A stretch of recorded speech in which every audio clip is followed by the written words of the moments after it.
What is crack-a-lackin', fellow thermonuclear AFers? I am Dan Valley coming at you with a solo podcast. We're going to tackle the Paul George injury report fallout. Just want to throw you the quick reminder, though, to remember to rate, review, and subscribe to us wherever you're getting us. If you're new to YouTube, hit that sub button. The channel has been a little bit stagnant, but we're hopeful we'll keep growing with the community as the playoffs start and we get into the offseason. Spotify, Apple, subscribe to us wherever you're getting your audio podcast. Cross-subscribing helps us a ton. If you've done both those things, remember to join our Discord. The link to that's in the podcast and YouTube description. Help drive some more discussion in there and just tell people about us. We appreciate shout outs on Twitter. You could link to the podcast. You could quote us if you like or hate something that we say, or just recommend us to people. Word of mouth goes a long way. And again, we push this and it kind of feels like we're begging, pleading, but we do believe from the bottom of our hearts, as seriously unserious as we are, that this podcast is incredibly fun and also underrated. And so help us get the word out there. Finally, follow us on all the social channels at HardwoodKnocks on Twitter and TikTok, at Hardwood_Knocks on the IG. With that out of the way, let's get to some, I guess we should say just unfortunate Paul George news at this point. He suffered a sprained right knee during LA's loss to the Thunder on Tuesday night. He's expected to be reevaluated in 2 to 3 weeks. And so if you look at, the key word here is reevaluated. And that does not mean that he's just going to be back by, so this happens, we get the news on March 22nd. If it's 2 weeks that he gets reevaluated, you're looking at about April 6th. That would be with 2 games left in the regular season. That's reevaluated. And if it's closer to 3 weeks, we're talking past the play-in, which is, I think, ends on the 14th or the 15th, if I'm not mistaken. So there's a very real chance that, well, I wouldn't, Paul George is done for the regular season. I think we would put it that way. Because there's going to be a ramp up once he's reevaluated. So if he's back before the end of the regular season, I'd be fairly shocked. You get into the question of, well, is he going to be back for the play-in tournament that the Clippers might be a part of? Will he even be back for the first round of the playoffs? That gets into a lot of sobering realities, and there are long-term implications here, which I'll touch upon, but I want to start, I think, in the immediate aftermath of, okay, well, what are the Clippers going to do to navigate the rest of this schedule? It'll begin with, they're facing the Thunder again on Thursday night, and they have some really big matchups coming up. Just, I mean, by virtue of the fact that, hey, yeah, they're 5th in the West, but only by 2 losses at this moment. And so teams like the Minnesota Timberwolves, who just got Karl-Anthony Towns back, the Dallas Mavericks could come for them if they have Luka back. How long is Kyrie going to be out? The Lakers are looking pretty frisky at the moment. And of course, the team they're facing in the Thunder, like there's a huge gap that could be bridged right now. There's a game and a half total. If the Thunder win on Thursday night, poof, the Clippers are only a half game up on them. And so, I mean, all of these matchups are huge just by virtue of how tightly contested the West is. But the Clippers are going to play, like I said, the Thunder on Thursday. Then they have the Pelicans, the Bulls. They have the Grizzlies twice in Memphis. Then they have the Pelicans again, all 3 of those games taking place on the road. They're home for 2 games against the Lakers and the Blazers. Lakers game could be especially huge. And then they close the season on April 9th in Phoenix against the Suns. That's not, if we're talking gimme games, they don't have they probably have 2, maybe 3 left on the schedule. You have the Pelicans twice, just because we don't know that they played a little bit better, but like, oh, what is, beating the Spurs, and they'll probably beat up on the Hornets. What is that really telling you? And Zion's going to be out another 2 to 3 weeks. We've already just kind of discussed that about him. There's no reason to go more into that. But I mean, the rest of their games, none of them are getting these. Not against the Thunder. The Bulls have been playing a lot better lately. The Grizzlies, of course, they have John Morant back. They are missing some guys. Then the Lakers, they've just been a lot better post-trade deadline. They might have LeBron James back by the April 5th matchups for all we know. You don't have to worry about the Blazers. And then, of course, the Suns. KD might be back by that finale on April 9th. So this is tough sledding. And I don't know how many games the Clippers need to win from here to protect the 5th seed. But they certainly need to go over 500, I would think, just given how, again, tightly contested everything is in the Western Conference. And so over these 9 games, I think ideally you probably need to go, if you want to protect where you are, 5-4 at the very least. And like a 4-5 stretch just feels like it opens the door for everyone. I'm curious to see what happens with the Clippers starting lineup. As I'm recording this, I've not heard anything or read anything about it. They have, of course, been starting Russell Westbrook, Kawhi, Paul George, Vita Zubac, and Marcus Morris Sr. I would immediately put Terrence Mann into the starting lineup, knowing Ty Lue, it might be an Eric Gordon. I would also just kind of pull Marcus Morris at this point, and I would go with Batum's right there, maybe even Rocco. I wouldn't even hesitate to go small and just be like, fine, if you want to play Eric Gordon in the starting five, like put Terrence Mann in there anyway. They will have some other options if and when Norman Powell comes back from his shoulder injury.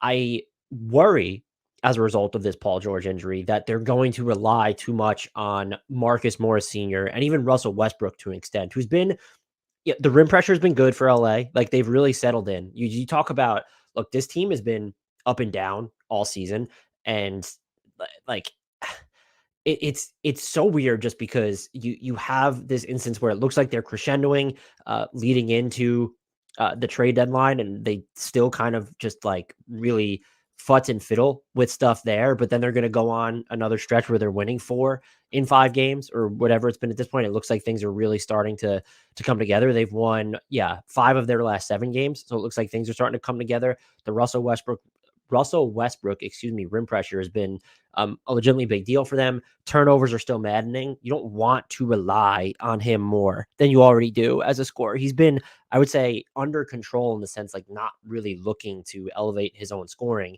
With Paul George out, does that mindset change? Does the Clippers thought process behind using him change? I think Russell Westbrook, again, the Clippers have all of a sudden shot up to, I think, about league average in rim frequency since the trade deadline, and he's a big part of that. Just he is still able to put defenses in rotation and all the space that they've given him. But you're missing Paul George. You're just by far and away your second best player.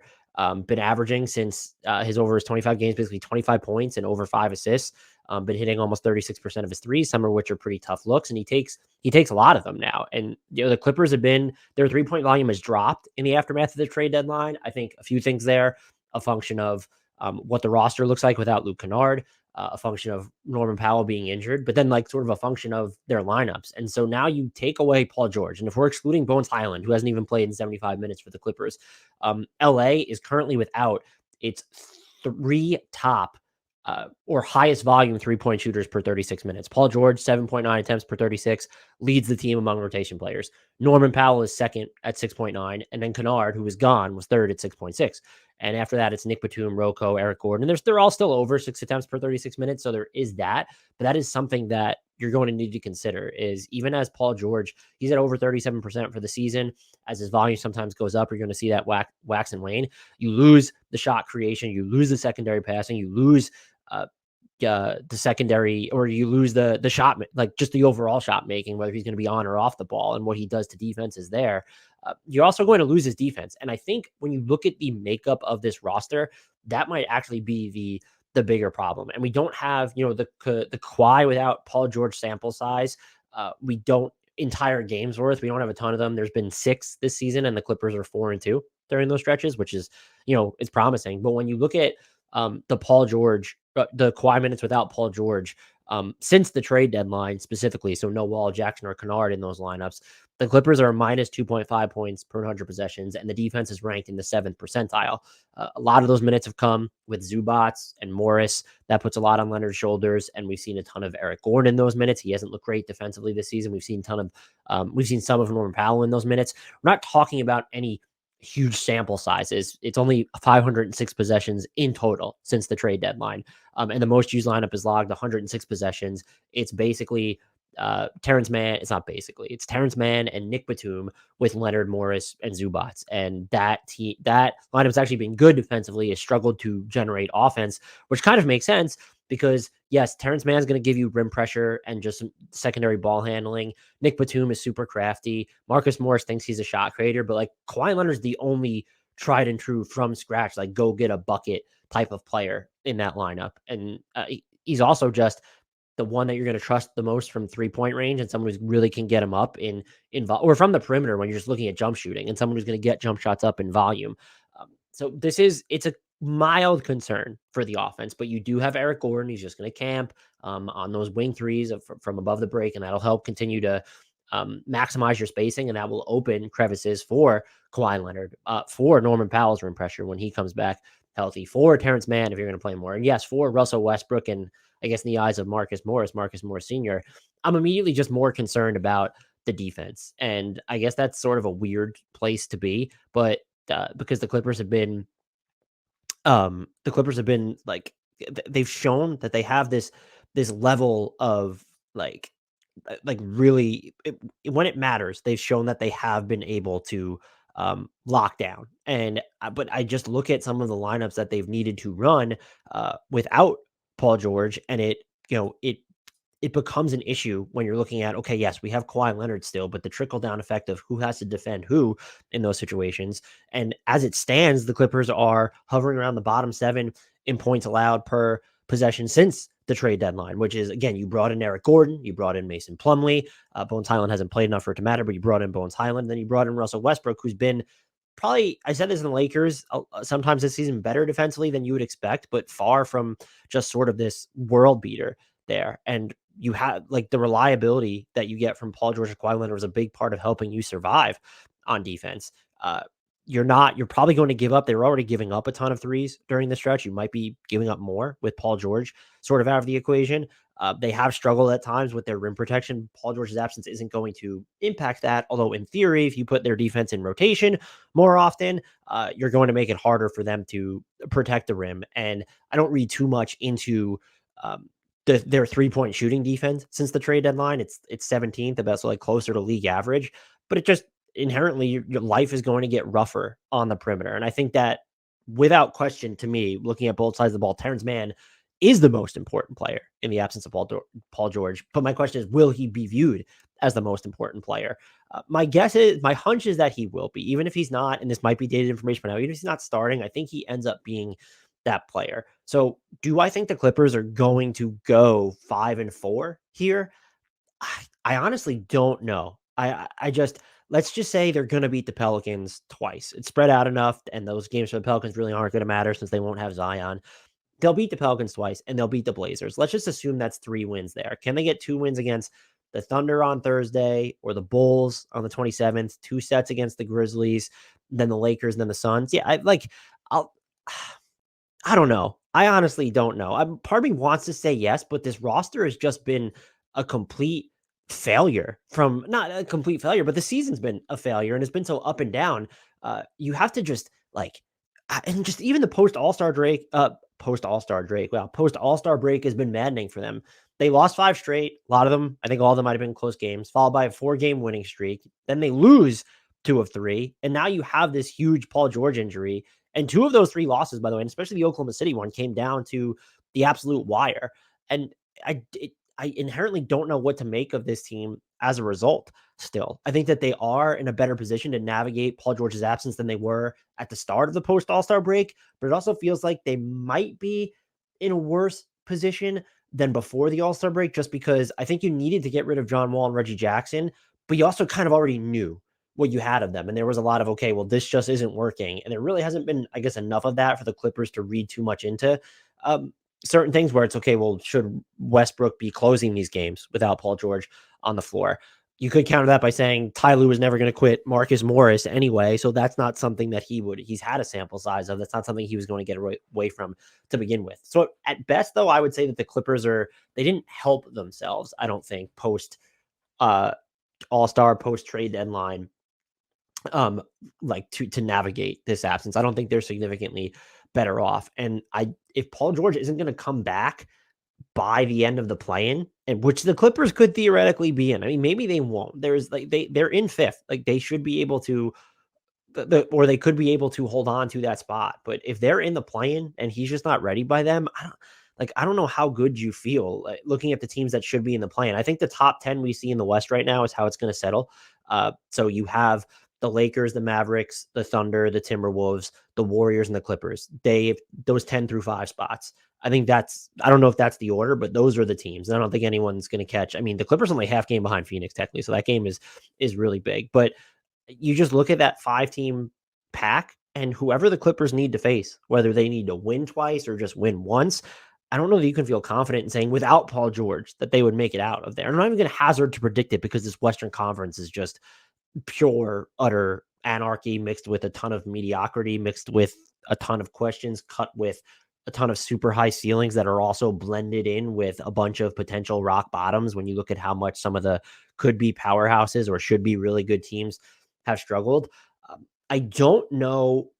I honestly don't know what this Clippers record is going to be. They've been so unpredictable that without Paul George, I think that you almost need to say, well, they'll probably be 5-4 might be their peak. And so they go better than 5-4. If they go 6-3, I would be pleasantly surprised. Not shocked just because you still have Kawhi, but I would be pleasantly surprised.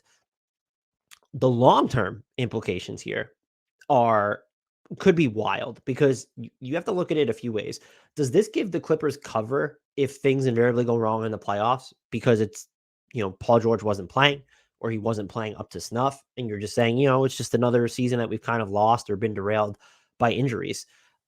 They don't have the leeway to offer that excuse, in my opinion. Maybe they won't. Like whatever Paul George looks like, if you flame out of the playoffs before if you don't win a playoff series or if you don't put forth a competitive effort in the semifinals that shows that you're necessarily on the cusp, and I would argue that even if you lose in the semifinals with Paul George back healthy, playing super well, all those different scenarios have to beget major changes to me with this roster. I'm not saying you trade Kawhi and PG if they're happy, you keep them just because you have the baseline of an excellent team. But you got to start looking at everything else. You can trade a 2028 first round pick, a 2020 first round pick, and then a swap in 2029.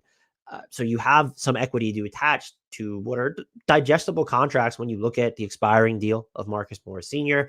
Teams would actually probably view Ivica Zubac as an asset.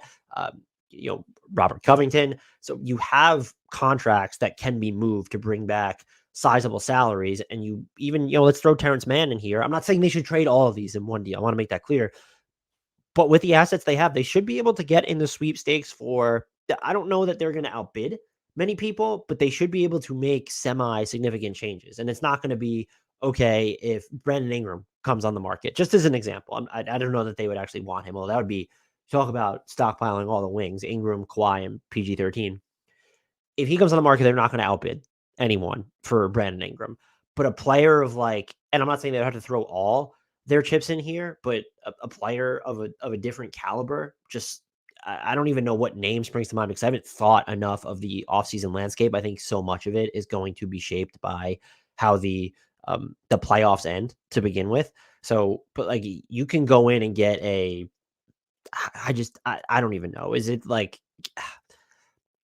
can't even come up with a name right now. The landscape just hasn't settled yet, but you have the assets necessary to just go out and at least seek the major changes or semi-major changes or significant changes. Or maybe it's just a matter of, hey, we're not consolidating. We're trying to get off some of these older players, some of these pricier deals, even if they're headed into their final years of the non-Kawhi, non-PG territory, just to give ourselves some more flexibility. We're looking to even just get off Norman Powell's deal because it runs so long.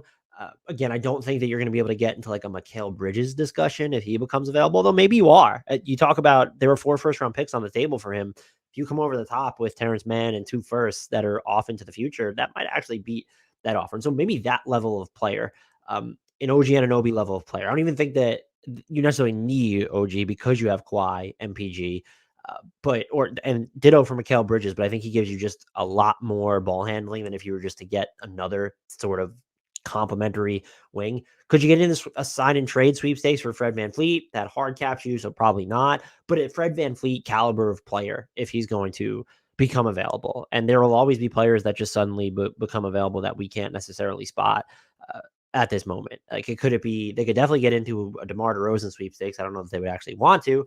Could they get into a Zach LaVine sweepstakes if they decide they want to skew that way towards the offensive end? Do the Pacers all of a sudden up and decide that, hey, Miles Turner's back on the market? They could get into the bidding for a player like that. Bradley Beal would be interesting here.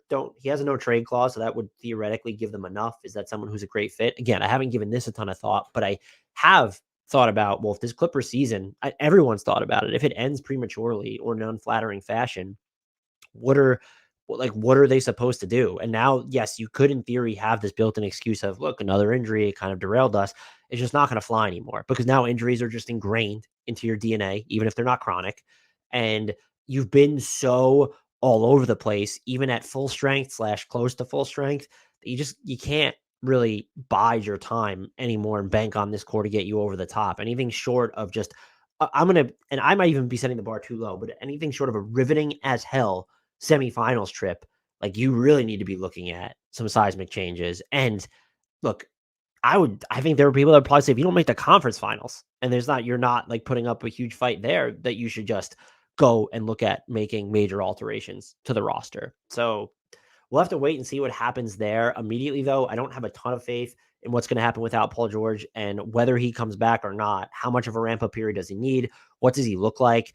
The injury looked really bad, so it's a relief that it's not worse. Just when you see which like the angle at which his leg bent, these sprained knees, they could be tricky to come back from, though. And so this is, even if you expect him to be back in time for the playoffs play in, like let's just say that that's the most ideal scenario, you're not really assured of much thereafter. And that puts you in just a really awkward, difficult position. And I think it's going to impact. It's got like their title hopes were impacted already, but I think that this injury makes it far more likely we see an ending to the Clippers season that compels them, that forces them, that coaxes them to consider serious material changes to the entire roster outside of the Kawhi and Paul PG 13 division.